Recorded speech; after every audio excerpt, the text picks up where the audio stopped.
ମୁଁ କିଏ ଆପଣ କୁହନ୍ତୁ କି ଆମେ ମୋ ନା କିଏ ମୋ ନା କଣ କହୁନାହାନ୍ତି ଆପଣ ଆମେ କୋଅପରେଟ କରୁଛୁ ଆପଣଙ୍କୁ ଆମେ କୋଅପରେଟ କରୁଛୁ ଆପଣ କୁହନ୍ତୁ କୁହନ୍ତୁ ଇମାନ ଯୋଉ ଅଭିଯୋଗ ଆସିଛି ସେ ନେଇ କଣ ଆଜି ଥାନାରେ ହେଲା এই বিষয়ে মা বি মোর কথা টক টু হার প্লিজ ভাল হব ନାଇଁ ଆପଣ କହୁନାହାନ୍ତି ମୁଁ ଅଭିଯୋଗ ଦେଇନି ନା ନାଇଁ ନାଇଁ ଆପଣଙ୍କ ନାଁରେ ଅଭିଯୋଗ ଆସିଛି ଯେ ଆପଣ ତାଙ୍କୁ ମେଣ୍ଟାଲି ଫିଜିକାଲି ହାରାସ କରିଥିଲେ ଟର୍ଚର ଟକ୍ ଟୁ କରିଥିଲେ ମାଇ ମଦର ନା ମାନେ ଆପଣ କହୁନାହାନ୍ତି ଆପଣଙ୍କ ନାଁରେ ମିଛ ଆଲିଗେସନ ମିଛ ଆଜ୍ଞା ହଁ ମିଛ ଦେଖିଲେ ତ ବଞ୍ଚିଥିବା ବେଳେ ଏ ମିଡିଆ ଭାଇମାନଙ୍କ ପାଇଁ ସେ କଲବଲ ଆଉ ଛଟପଟ ହଉଥିଲେ। ଡିପ୍ରେସନକୁ ଯିବାର ମୁଖ୍ୟ କାରଣ ହେଉଛି ଏଇଥି ଯୋଗୁଁ। ସେଇଥିପାଇଁ ତାଙ୍କ ହେଲ୍ଥ ଖରାପ ହେଇଗଲା।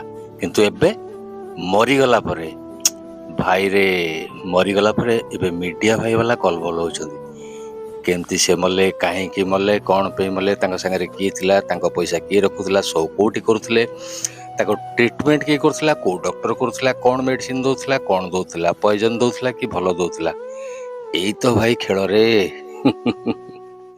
କିନ୍ତୁ ଏଥିପାଇଁ ମୁଁ କହିବି, ମୁଁ ନୁହଁ ପବ୍ଲିକ ସାରା ଓଡ଼ିଶା ବି କହୁଛି, ଏଥିପାଇଁ ଦାୟୀ ହେଉଛନ୍ତି ଜଣିଏ ଲୋକ।